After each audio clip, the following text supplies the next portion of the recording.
Okay, I'm Jonny from Squidshock Tattoo in Sowerby Bridge. My Watermark offer is that the first Saturday of every month I will give 10% of all my takings to the Watermark fund.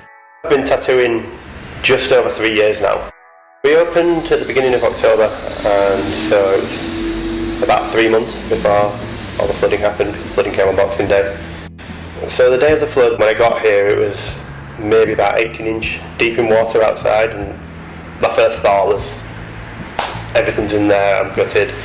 So I managed to kind of wade through the water and look through the window, and it was just empty inside. I was really lucky that there wasn't any water in here at all. It was just all draining into the cellar. My landlord had sandbagged the inside of the door before I got here, so we kind of had about 30 minutes to just get everything that we could out and upstairs. All go really. I managed to save quite a lot of things. I managed to get a lot of my design work out, which is kind of worthless from an insurance point of view, but still a lot of hours in there. What else did I manage to get out? All my electronics, like my computer and my hi-fi, my printer, but then I didn't manage to get out the settee, the tattoo chairs. They all had to be replaced. The air key units, the workstations, a lot had to be replaced, but it could have been a lot worse. Once the cellar filled up, the water just started coming in the shop then there was kind of no stopping it. We had to get out. We went upstairs and we were watching the water rising in disbelief basically. We got to just above kind of waist height in here. I came back down the same evening at about 8 o'clock at night. There was no power anywhere, so it was pitch black.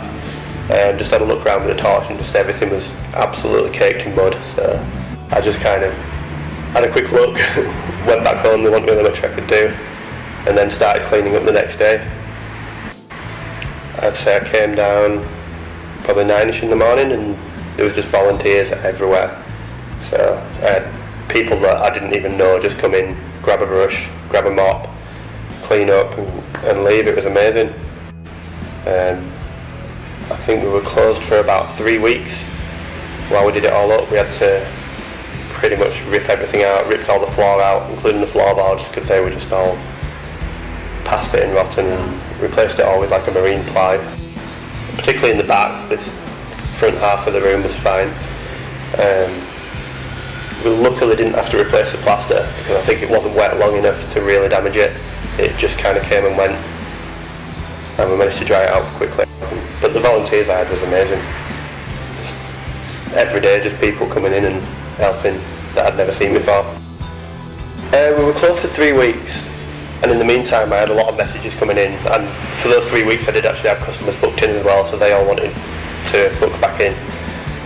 And I didn't know at the time how long I was going to be shut for. My first estimate was about a week, which was wildly optimistic, so I kept having to put people back. I should mention as well that when the flooding happened on December the 13th, we had our third son as well. So if anything, it was really hard for my wife.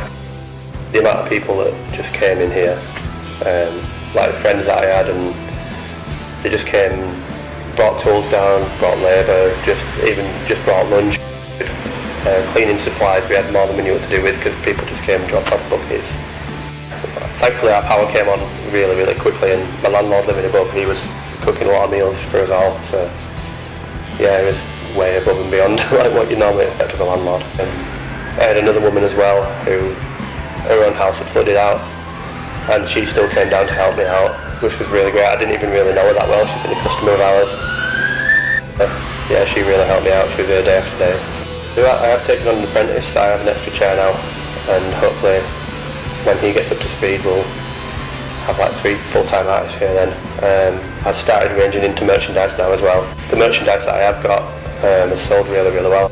I would at some point maybe like to offer piercing and laser removal, but it's all just in the future. Let's see how it goes. Let's focus on this and keep it strong, and then